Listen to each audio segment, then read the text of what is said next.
বন্ধু, good afternoon, শুভ দুপুর। তো ইদানিং আমার ফোনে একটা ভিডিও আসছে, একজন ম্যান খুব ভালো ভিডিও মানে করে। আমি হয়তো ফলো করেছি, তার জন্য হয়তো চলে এসছে। সকালবেলাই স্নান করে উঠে বসেছি। তো কি হচ্ছে, ভিডিওগুলো সে খুবই ভালো। তার যে কিছু বাস্তব কথা, কিছু পুরুষের ক্ষেত্রে হতে পারে, কিছু মহিলার ক্ষেত্রে হতে পারে।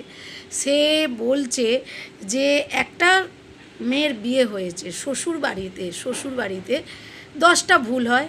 আচ্ছা, 10টা ভুলই কি বাড়ির বউ করে? 10টা ভুলই কি বাড়ির বউ করে? বাড়ির শাশুড়ি মা করে না, বাড়ির ননদ করে না, আরও সবাই আছে তারা করে না। পুরোটাই দোষ দেয় একটা মেয়ের ওপরে। সেই মেয়েটা সংসার করার যোগ্য নেই, সেই মেয়েটার কাজ করার যোগ্যতা নেই, সেই মেয়েটার ভালোভাবে চলার কর্তব্য নেই। যদি সে মোটা হয়ে যায় বলবে ইস কি মোটা তুমি, যদি সে রোগা হয়ে যায় বলবে ইস কি তুমি রোগা, যদি সে দেখতে খারাপ বলবে ইস তুমি কি খারাপ, তোমাকে নিয়ে বাইরে বেরোতেই লজ্জা করে। এরকম নানান রকমের মন্তব্য। তারপরে হচ্ছে রাস্তাঘাটে, বাসে, ট্রামে, বাইরে লোকের সামনে তাকে ছোট করা হয়। তাকে যদি সম্মান না দেয়া হয়, সে 10 দিন কিন্তু সেটাকে সহ্য করবে, কিন্তু একদিন সে বলবেই, এটা বাস্তব। আর আমি বলবো, শাশুড়ি কোনো দিন, সত্যি কথা, এটা বাস্তব, খুব কম হয়, খুব কম হয়, হয় না যে বলবো না, এখনও কলিযুগে সম্ভব। শাশুড়ি কোনো দিন মা হয় না। শাশুড়ি সুখ সহ্য করতে পারে না, ছেলের বউয়ের সংসার সহ্য করতে পারে না, ছেলের বউ ঘরে শুলে সহ্য করতে পারে না, ছেলের বউ ঘুরতে গেলে সহ্য করতে পারে না, ছেলের বউ বেলা অবধি ঘুমালে সহ্য করতে পারে না, ছেলের বউ ভালো কিছু খেলে, ভালো যদি মাংস ভালো কিছু খাচ্ছে সহ্য করতে পারে না, ছেলে বউকে ভালো কাপড় জামা কিনে দেবে সহ্য করতে পারে না। এর নাম হচ্ছে শাশুড়ি।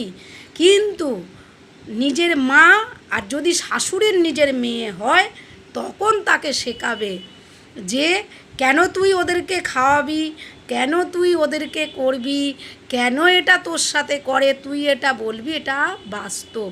কিন্তু শাশুড়ির জায়গায় মা হলে, আমার মেয়েটা ঘুমাচ্ছে বেলা অবধি, আমি কিন্তু বলবো দেখো মা, তুমি এটা আজকেরে ঘুমিয়েছো, তুমি কিন্তু কালকে করো না। কালও তোমার ওপরে একটা পরিবারের চাপ আসবে, মানে দায়িত্ব, চাপ নয় সরি, দায়িত্ব আসবে।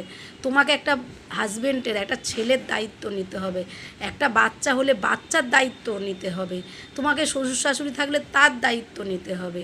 একটা মেয়েকে যদি, যেমন আমরা মাটিকে, কুমোর যেটাকে বলে, ঘুরিয়ে একটা পাত্র বানায়, সেটাকে কিন্তু হট করেই বলে না তুমি নিজে থেকে পাত্র হয়ে যাও আমার মনের মতন। শাশুড়ি বলবে আমার মনের মতন হয়ে যাও, তাও মনের মতনও হলেও উনি মানবে না।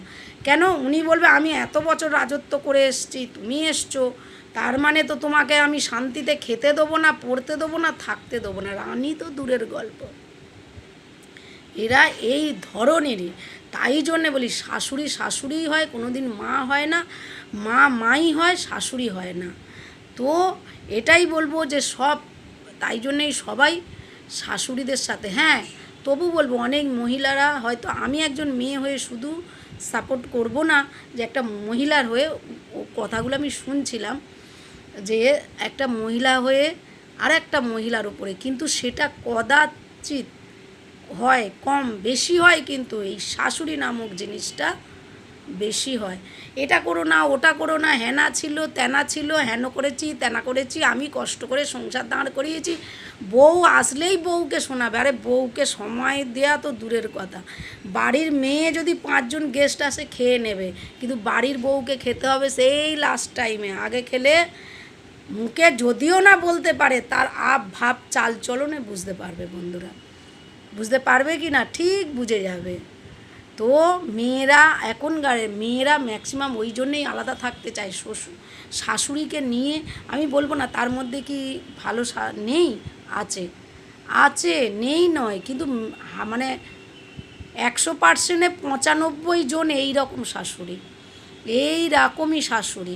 আমি সব করেছি, আমি অনেক কিছু করেছি, তুমি এসছো এক্ষুনি তোমাকে একদম বানানো জিনিস, মানে ওনাকে প্রেজেন্ট করতে হবে একদম বানানো জিনিস, তাতেও বলবে হ্যাঁ না করো না ত্যানা করো না। তার বাড়ি কালো জিরে খেত, তোমার বাড়ি পাঁচ ফোড়ন খেত, পাঁচ ফোড়ন কেন শেখোনি, কালো জিরে কেন শিখিয়েছো? আরে তাহলে অন্য বংশ থেকে বা অন্য এর থেকে মেয়ে যারা নিয়ে আসে তারা নিয়ে আসোই বা কেন, ছেলেকে শেখাবে? এগুলো বললে অনেক খারাপ কথা আসে, কিন্তু বলা যায় না। ঘরের মাল ঘরেই রেখে দিতে হয়, আর বাইরে কি বলবো, ডেলিভারি করা উচিত নয়। তো টাটা বন্ধুরা, বাই বাই, শুভ দুপুর, সবাই খুব ভালো থাকো।